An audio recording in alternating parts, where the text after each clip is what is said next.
Hello. I'm going to try to keep this one a little quick because it's late and I only have a little bit to say about this particular movie. I watched this movie tonight at the recommendation of a friend. It was actually on my Netflix list. I've had it there since it first came out because I remember seeing the trailer and thinking it looked interesting, and I just completely forgot about it without watching it. But I finally watched it tonight after, at least 4 years later, if not more, because it came out in 2017. It's called I Don't Feel at Home in This World Anymore. And like the movie suggests, it's about a person who feels very out of sorts. It stars Melanie Lynskey as this woman named Ruth. Ruth is a woman who's just kind of coasting through life. She doesn't seem very happy or connected to anything. She doesn't have a lot of friends or family. She's just very much feels alone and isolated. And she doesn't really seem to like most people very much. And she's also kind of a pushover. You see just scenes of her just like at her job, not really feeling connected to anything. You see an early scene where she's standing outside listening to other people like next door have fun while she's alone. You see scenes of her like at like the grocery store where people just keep cutting her off in line and she's constantly stuck behind people. And what changes this monotony of her situation is she gets robbed. She comes home to find her place has been robbed while she was away, and she calls the police. It seems like they indicate that she must have left her back door open, even though she doesn't remember doing that. And they're making it almost sound like it was her fault she got robbed. And they didn't steal much. They stole some prescription medication, her laptop, and like some like fine silver that she inherited from her grandmother. That seems to be the thing that affected her the most because it has the most personal effect on her. And you just see like kind of like they just keep showing like the small little annoying things about people. Like there's one point where she's like reading a book at a bar and this guy comes up to her and he starts like talking to her. He's like, "Oh yeah, you're reading that book?" He starts talking about the series she's reading and about how much he likes it, and then he ends up ruining the end of the book for her, which is just a fucked up thing to do, and she just kind of has to take that. It's like you would punch a dude in the throat if he fucking did that shit. Like, you motherfucker. You see me reading the book. Why would you ruin the fucking ending? You gotta be a special brand of cunt to do some shit like that. But you see all this shit just sort of like fucking weighing on her, and then it seems like it's not so much even her getting robbed that breaks her, it's her getting robbed and then the police sort of lack of interest in helping her with any of it. Like she gets like the police, like the cop, the detective.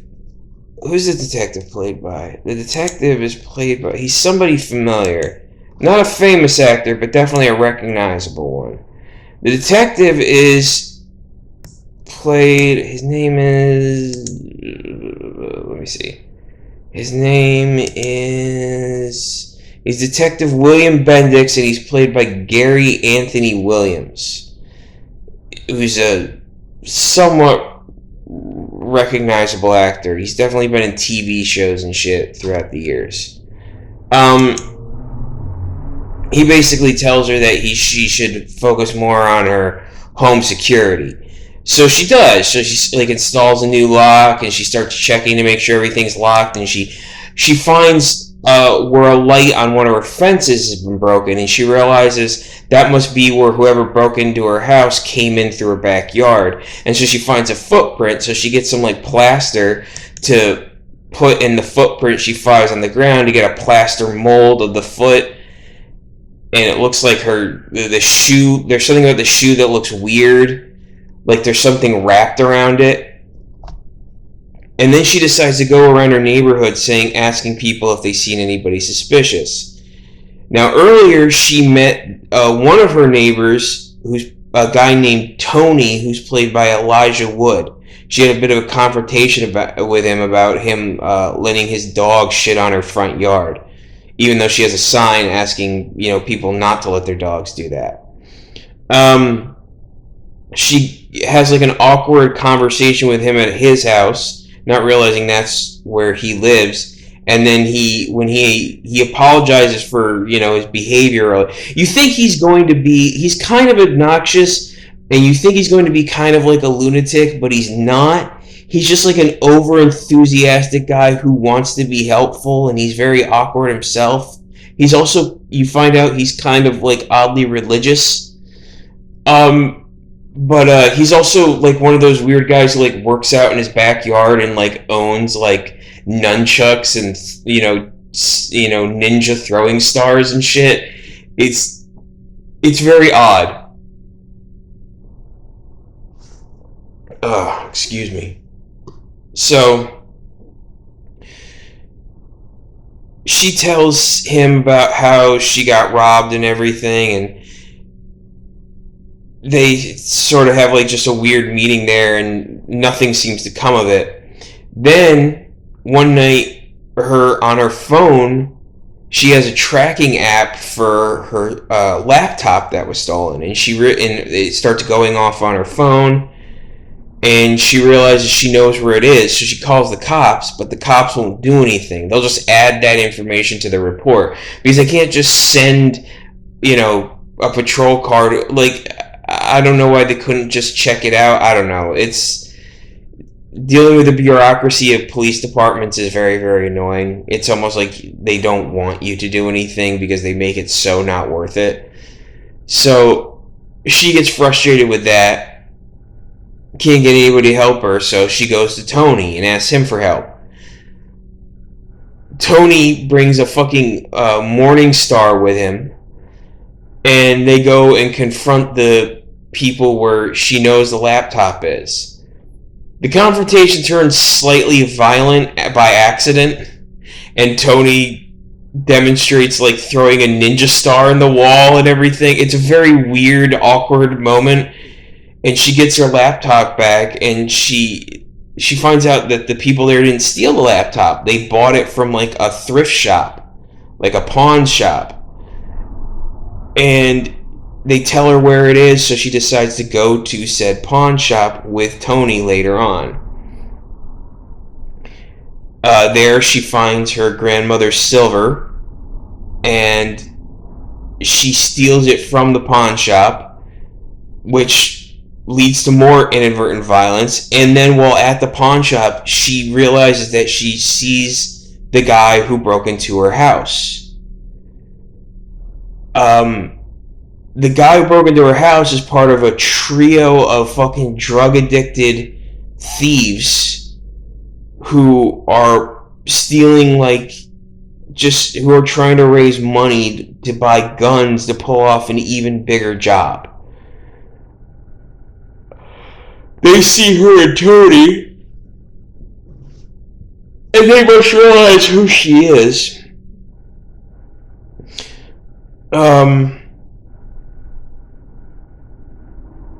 It turns out, from when she realizes she saw the guy there and that he was in a van, with Tony's help, she's able to track down the van. She decides to go to the cops, the detective, about this. The detective doesn't seem to be interested in taking any advice from her and chastises her for looking into so much of this on her own. She even got her finger broken at one point at the thrift shop place. And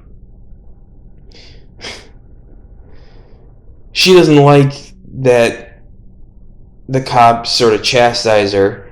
They track down the van, and they track down where the address of the person who owns the van. They go to that place, and it turns out it's this home of this rich lawyer and his trophy wife. The rich lawyer is the father of the guy who broke into her place. He's kind of an asshole, and he reveals that his son is a drug addicted thief. And you find out from the stepwife, she cut him off. They cut him off, and the father has like armed security with him at all times. They go like pretending to be cops, even though it's clear they obviously aren't cops. And because of her confrontation with these people, Ruth like steals one of like their garden ornaments. She just is this woman who constantly gets frustrated and makes poor decisions. She ends up coming in contact with the thieves again because they see her leaving the house, and they're like, how does this woman keep showing up everywhere we are? So they follow her back home. The young guy who broke into her house originally comes into her house asking what she told his father. She hits him in the throat with something, and he like stumbles out of her house trying to breathe and gets hit by a bus. So just like everything just keeps getting like worse and worse every time she gets involved. She then gets kidnapped by the other two thieves who make her help them break into the rich lawyer's house. And at the rich lawyer's, which she does because she has no choice, at the rich lawyer's house, everything just goes to shit. They end up, the rich lawyer guy who is the father of one of the thieves who got killed, he ends up getting killed. His bodyguard gets killed. Tony shows up to help, but he ends up getting stabbed in the stomach. And, you know, everybody just sort of runs away with Ruth leading like the one main thief guy through the forest. And she has to like, she basically like outsmarts him in the woods and like ends up hitting him in the face with a rock, and he gets bit by a snake. It's like, it's just this weird interaction of just everything getting worse and worse. The only person who gets away alive was the stepmother, who oddly enough doesn't rat on Ruth because she believes that Ruth was not willingly involved in the situation. And so Ruth basically gets a pass because it wasn't really her fault. She just kind of got dragged in shit she didn't want to be a part of. And she just sort of has like a realization at the end that things maybe aren't quite as bad, and you just kind of got to keep on going along with things. And then there's a nice little twist at the end. Like, you think things are one way, and then at the very end you realize they're not, and it's actually kind of funny. But I don't want to give it away in case you watch the movie, because it's actually a funny little twist, and I don't want to ruin it. It's kind of funny because it sort of plays on the trope of, like, the notion of the guy who's reached his last straw with society. He just can't take it anymore. He's reached his limit. He's got to do something about all the problems or ills of the world. But it takes it from the point of view of a woman who's, you know, more than likely wouldn't go to those extremes. Like, they just don't. Like, even in reality, you know, I'm not trying to bring up like a sexist argument here, but you have to admit, like, statistically, you know, who's the one who's more likely to snap and do something ridiculous in society, a man or a woman?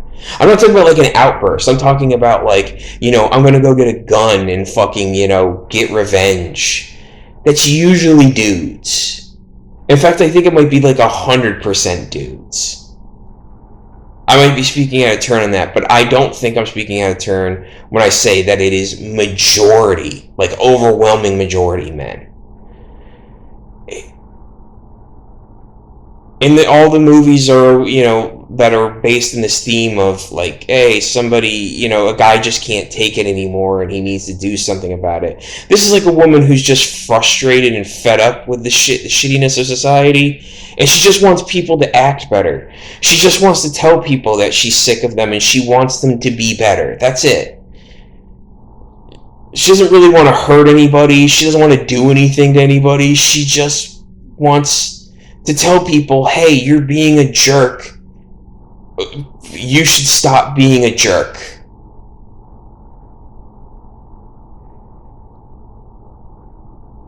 That's it. I don't even think she wants people to go to jail necessarily. She just wants them to stop being assholes.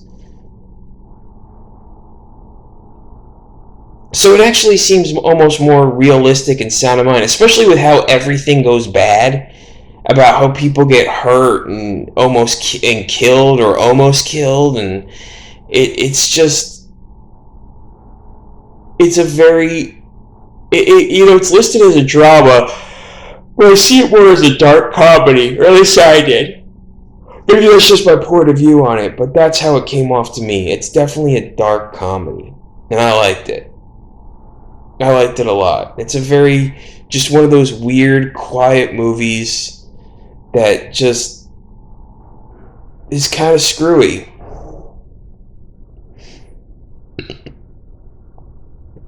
But I guess that's why they don't make movies like this about women. Although I guess they have. I think there was like a Meg Ryan movie about like a similar situation. They almost had like a Death Wish feel a couple years back. Quite a few years back, actually.